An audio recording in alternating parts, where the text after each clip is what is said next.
I am an album artist. मैंने अपनी when I dropped my self-titled tape, lockdown वाले दिनों में, that changed my life straight up. Like the response that a body of work gets you is uncomparable. Like a single cannot do that. What's up? It's your boy DRV, and you're watching me on Inqalab Decypher. Today I'm gonna break down my song Nakshatra off of my sophomore album Nakshatra. Young king न मिला प्यार उसे घर से, सपने थे पूरे करने सफर पे, डर के नहीं जीना और उसे डर के, तरसे अधूरा मन उसका भटके. I wanted the first lines to be encapsulating the whole album का concept, right? That of a spiritual journey, कि नक्षत्र एक पहाड़ है जिसको मैंने चढ़ना है और मुझे टॉप पे वो enlightenment, वो truth मिलेगा. This is the track that took the longest amount of time. इसकी बीट बहुत शायद 2 साल पहले पिक कर रखी थी. एल्बम जब कॉन्सेप्चुलाइज हुई थी सबसे पहली बीट ये पिक करी थी मैंने.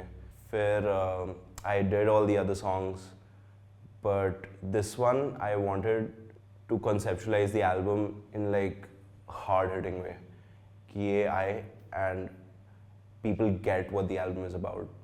आई remember I had written the lyrics, like I'd written the concept, but मैं ख़त्म नहीं कर पा रहा था उसे, because मेरे माइंड में था कि ऐसा होना चाहिए वैसा होना चाहिए.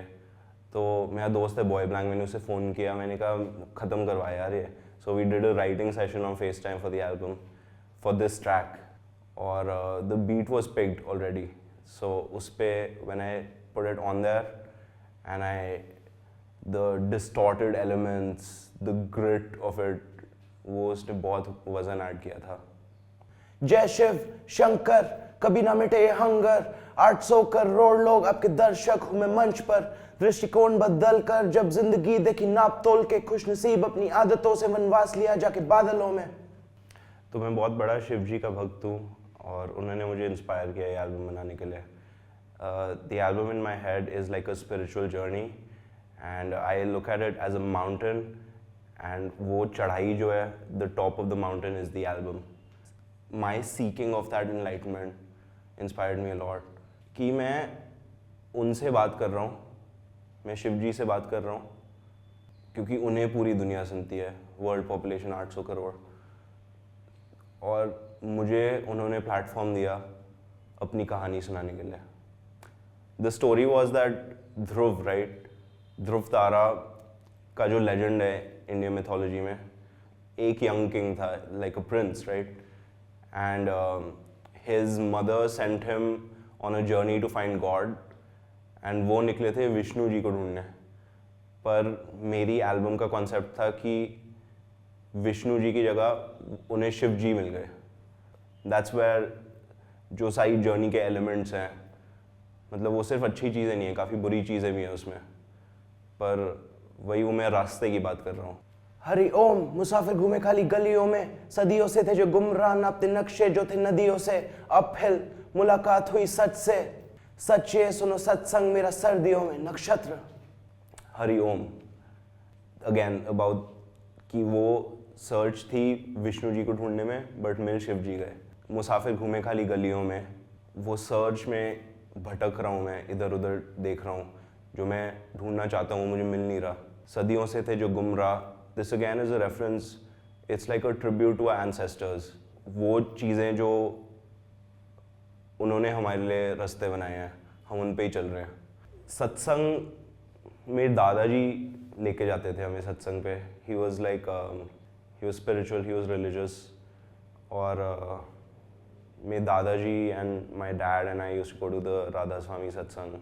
मैं तो बहुत बोर होता था वहाँ पे, मुझे नींद आ जाती थी, पर वो there was this feeling of peace. This album in my head is like मेरा सत्संग, कि मैं अपने listeners को जो अपनी कहानी बताना चाहता हूँ, उन्हें कहीं ना कहीं इंस्पायर करना चाहता हूँ.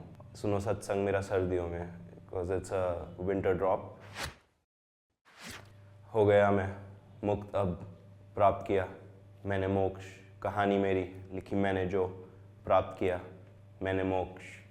यहाँ पे जो इंस्ट्रूमेंटल सेक्शन में ब्रेक आता है, वहाँ पे साउंड इफेक्ट्स है हाफ ने की, कि मैं as if I am waking up from a bad dream. इसकी मोटिवेशन थी कि on the journey there's unexpected things happening, right? So wo, and then finally the realization that I hold the power, I am the chosen one, और भगवान ने मुझे चुना है अपनी कहानी बताने के लिए, वो था। और प्राप्त किया मैंने मोक्ष कि अब I am enlightened, I am free of all जो चीज़ें मुझे पहले अफेक्ट करती थी या मतलब दुनियादारी वाली बातें, वो उस सब से मैं ऊपर उठ चुका हूँ और अब I devoted myself to a higher purpose। बचपन की मुल्तान की बात है, पार्टीशन हो गया, लखनऊ चला गया, बड़ी मेहनतें करनी पड़ी। पहले पैसा कहाँ होता था, सही बात है, शान मारने से कुछ नहीं होता, असलियत बताने से होता है। अच्छा तो मेहनतें करी और गरीबी मिटी, खाने पीने के लायक हुए। महामारी कहती थी देखो बिस्तरा छोड़ते हो तो सालों कुछ खाने को मिलता है। सो ये वॉइस नोट मेरे दादाजी की आवाज़ का है। And I had the track ready. I knew I needed to put in like something very close to me, very personal.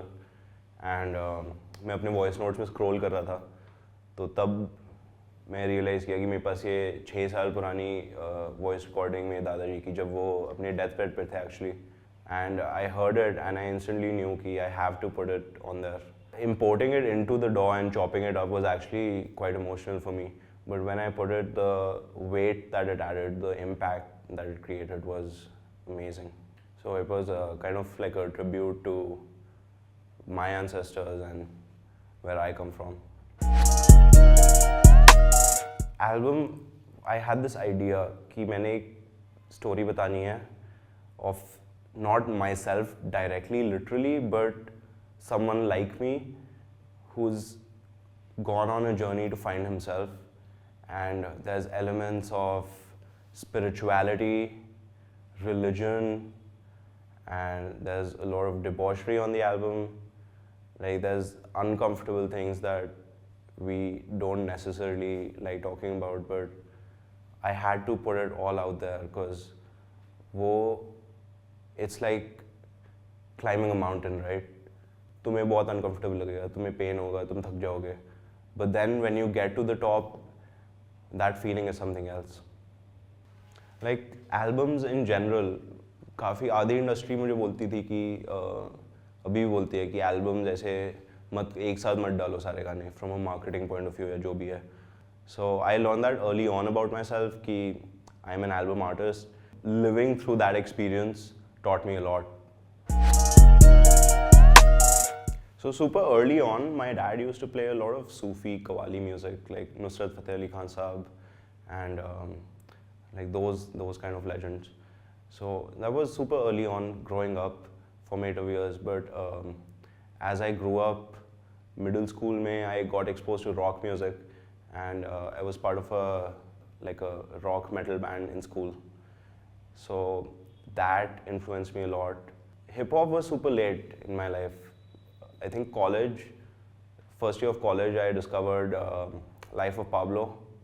So that was the first album I heard front to back, and that changed my life straight up. Like flipped my world around. I heard the beats, I heard the samples, I heard the stories. There was no looking back from there. फिर Desi hip hop, finding Desi hip hop like in 2017, 16, Divine Nazi wali era mein was super inspiring. Then moving on to finding trap, and my voice there was it. Like when I found that sound, I'm like, yeah, this is what my shit is gonna be. I didn't know that I'm set out to make trap music. It just so happened कि trap beats उस time चलती थी, and I hopped on a trap beat, and this friend of mine, he put me onto auto tune. And उसके बाद से जब वो बनाया मैंने, उसके बाद मुझे पता लगा okay like this is trap music. Obviously मैंने ट्रैविस स्कॉट के बड़े गाने सुने, 18 वगैरह, before I heard his albums, I heard those. But when Astroworld came out, when I heard days before Rodeo, तो वहाँ से trap came into my life in a big way. And मैं अपने गाने डालता था और लोग कहते थे कि ओ you're like Indian Travis Scott because I used to have the braids and you're like Indian Young Thug. So मैं उनको सुनता भी नहीं था, वो कमेंट्स पढ़ने के बाद मैंने उन्हें सुनना चालू किया.